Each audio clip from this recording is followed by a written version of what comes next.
Yeah, I mean, finishing up year 12, I mean, just talk about personally for me, I thought it was a positive year for me. Thought I got better than I was last year this season, um, which is exciting, going to be 35 years old and still feel like I can still play at a high level in the NFL. So, I mean, that was positive for me to have this year. But yeah, like you said, I mean, 4-12 is not good. At the end of the day, that's all it is. I mean, it's about winning games, and so we have a lot of stuff. We have a lot of time on our hands this offseason to figure out the reasons why and what we can do next year to improve on the last two seasons. Why is it? I think a lot of people point to your second year in this system to your improvement. But is it that to you, or did you do other things that you feel like you got better? Yeah, I mean, just an understanding more of what we're trying to do on offense, I think helped definitely. But I just didn't deal with the nagging injuries that I had last year. That I felt like that really kind of hindered me, especially in the beginning of the season.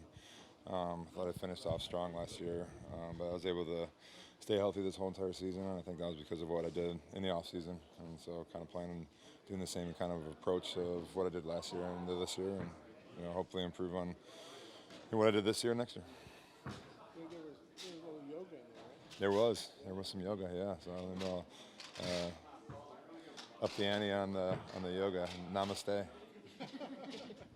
Was the entire sideline aware of where George was Oh yeah, for the record? oh Was yeah. that fun to see him? We were aware throughout the whole entire game. So we were always I was asking him on the sidelines, like, how many do you need? How much do you need? So yeah, that was exciting. That was cool. It was cool the way that it finished too. I mean, scoring a touchdown, long touchdown like that was pretty exciting. Who's keeping track of that? It was like I don't know. yeah, someone. Someone upstairs is, it's the way information gets passed on game day. So He also ended up getting the yards as a yeah, I saw that. on that play. In your wildest dreams, would you ever imagine 250 pounder in your career beating out running backs and receivers in yards after? Yeah, I don't know if that'd be my wildest dream. Probably be something a little more exciting than that. But I think, yeah, I mean, it's really cool, really special season that he had. I think that's what makes him so special, and the reason that he was able to have the big year is he had his the way he, the damage that he does with the ball in his hands after he catches it. What's exciting too is that I think he'll tell you too that he can get better, and that's what's really exciting about a player like him is that he's not reached his peak yet at all, and he had an amazing, never before done season for tight end. So we're really fortunate to have a guy like that on our team, be a big playmaker for us going forward. What would you say about a guy like that to get voted as a captain in year two by the players? Like that was kind of the beginning of year two.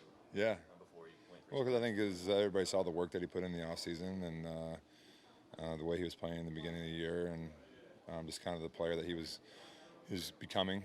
And at the end of the day, we don't really care about how long you've been here and what you've done before. It's all about just how much you care about football and the player you are, and if you approach every single day the same exact way, which he does. And I think that's a big reason why, not because just of what he does in the football field, but the way he approaches football, and he's a good leader for this football team. George has a big personality and provides a lot of energy to you guys emotionally, it seems like. Mike, similar for you in particular. How much has sort of the youthful spirit of the team impacted you in your approach? Yeah, it's been awesome. I mean, Mike has been huge. I'll never tell this to him to his face. I don't want to let him know that how much I appreciate him. I'm just always going to make sure that he has that little bit of trying to get his father's approval with me. But he's been huge for me this year. I mean, just because he's been yeah, you're welcome. He's been huge for me this year just because we got along so well from day one.